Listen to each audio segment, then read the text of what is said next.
Olá pessoal, tudo beleza pura? Pessoal, como eu havia prometido, vou tentar fazer um resumão de parasitologia aqui dessa primeira etapa que a gente teve por enquanto, de doenças causadas por protozoários, né? Por enquanto a gente estudou 5 delas. Eu vou tentar fazer resumão, mas assim, é importante vocês terem em mente que não basta, né, estudar pelo resumão, conhecer só o conteúdo do resumão, tá?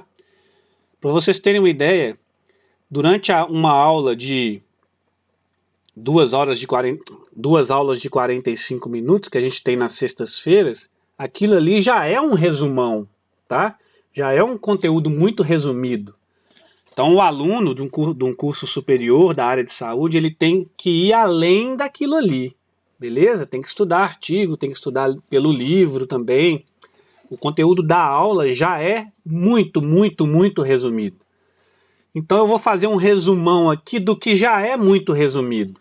É só para dar um norte, para dar uma relembrada, coisa rápida mesmo. Antes disso, se inscreve aí no canal, clica no sininho para você não perder as notificações, beleza? Então tá bom. Essa parte é brincadeira. Eu vou começar pela ordem alfabética, tá? Então primeiro resumão que eu vou deixar aí no portal é o resumão sobre a amebíase.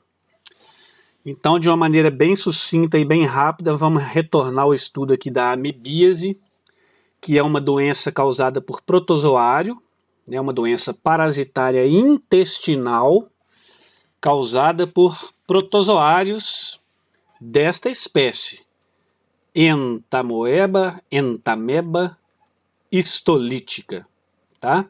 Aqui vocês estão vendo alguns trofozoítos da Entamoeba histolítica, que tem só um núcleo com o cariossomo aqui central.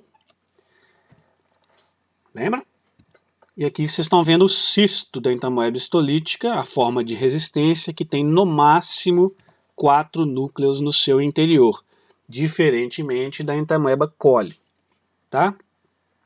Só lembrando, gente, que essa doença, a amebíase, é um dos principais problemas de saúde pública do mundo, tá? Matando aproximadamente 100 mil pessoas todos os anos. Então é um problema seríssimo de saúde pública mundial, ok?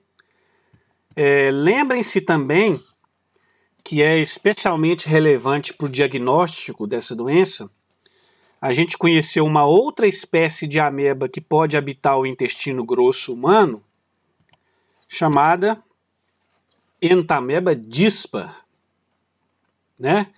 Ah, professor, eu lembro que você falou dela na aula. Pois é, ela é morfologicamente idêntica à histolítica, tanto o trofozoito quanto o cisto, mas a dispar não provoca doença normalmente, tá? Normalmente ela atua como um organismo comensal, sem prejudicar o hospedeiro, tá? Além da coli, né? A Entamoeba coli, que também pode colonizar o intestino grosso humano, também como comensal, só que já tem uma morfologia diferente das outras duas, né? O cisto pode apresentar mais de 4 núcleos, até 8, e o trofozoito tem o cariossoma excêntrico e mais grosseiro, tá? Então, a que realmente importa para a gente aqui, que provoca a infecção que nós chamamos de amebíase, é a Entamoeba histolítica. Beleza? Bom, não é uma doença de transmissão vetorial, né? A amebíase é uma doença de transmissão fecal-oral. Então, de forma muito resumida, o ciclo acontece da seguinte maneira. Os trofozoítos colonizam o intestino grosso, qualquer porção do intestino grosso. Alguns deles se tornam cistos, adquirem a forma cística e são expelidos pelas fezes. Essas fezes com os cistos contaminam o ambiente externo, consequentemente o solo, as águas, as hortaliças, as frutas, que serão ingeridas por outras pessoas. Então a infecção se dá pela ingestão do cisto. E quando a pessoa ingere o cisto, quando chega aqui nessa porção iliocecal, ocorre o desencistamento e a origem de novos trofozoítos que vão colonizar o intestino grosso, de forma bem resumida, tá? Só um detalhe, lembra que na sala eu falei que alguns trofozoítos podem invadir a mucosa, né, do intestino, invadir mesmo, atravessar, cair aqui na corrente sanguínea e o sangue leva para os diferentes órgãos do corpo, né? Por exemplo, para o fígado, para os rins, para o baço, para os pulmões e mais raramente para o cérebro. Esta amebíase que saiu do limite intestinal para provocar lesões em outros órgãos, nós chamamos de amebíase extraintestinal, tá?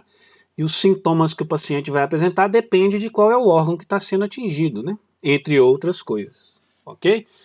Outros órgãos também, tá? Eu coloquei aqui fígado, baço, rins, pulmão, cérebro, mas até mesmo a pele pode apresentar uma manifestação de amebíase extraintestinal.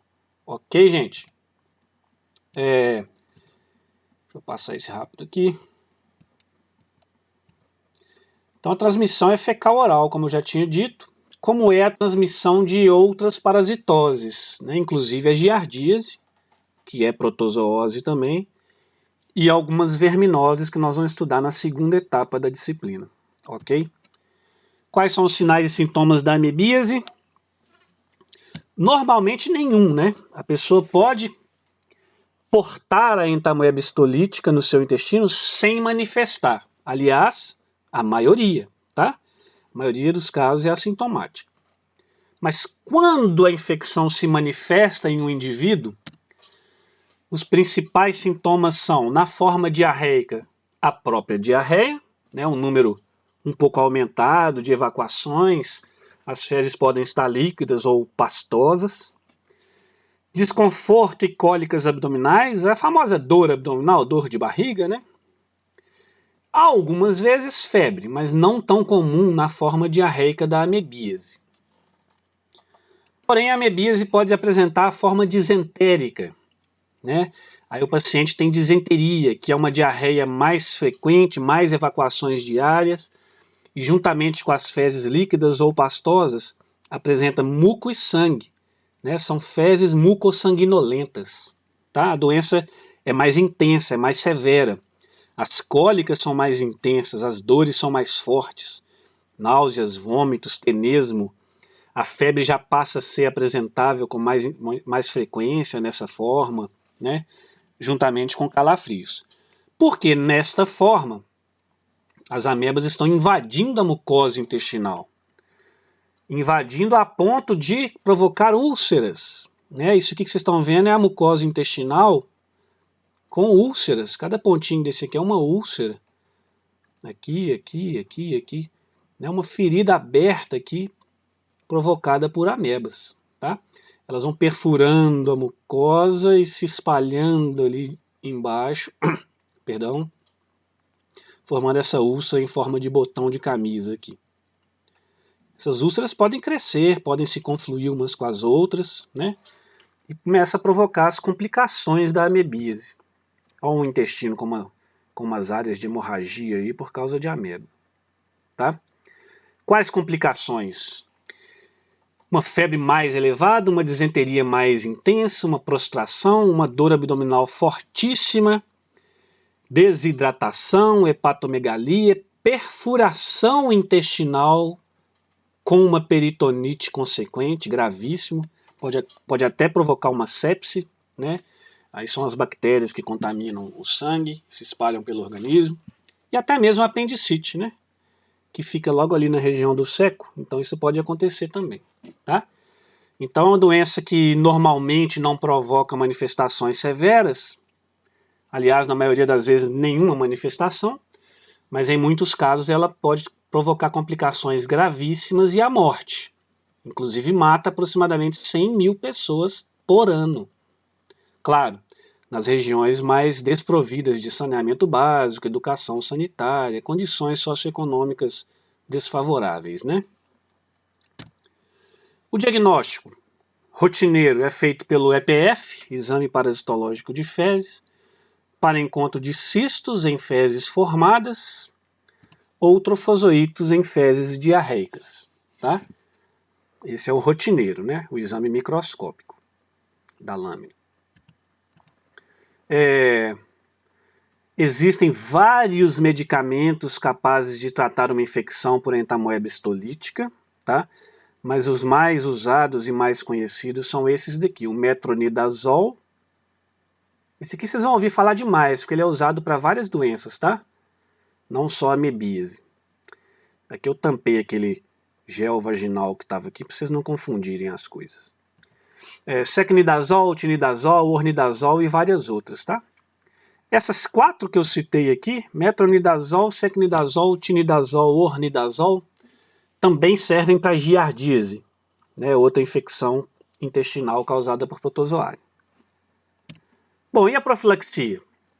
Sendo uma doença de transmissão fecal-oral, higiene pessoal, né, lavar as mãos antes de se alimentar, depois de usar o sanitário, higiene alimentar, lavar bem frutas e verduras, saneamento básico, que está muito ligado aqui com a engenharia sanitária, né?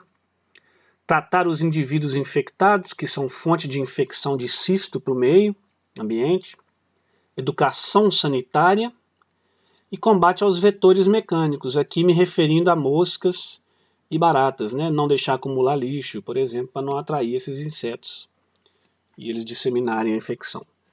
Ok, gente? Isso aqui é um resumaço super ultra resumido da aula que já era bastante resumida. Então não se baseiem apenas nisso, tá? Como eu vou seguir a ordem alfabética aqui, eu já vou deixar esse resumo no portal e já vou fazer a de doença de Chagas já já.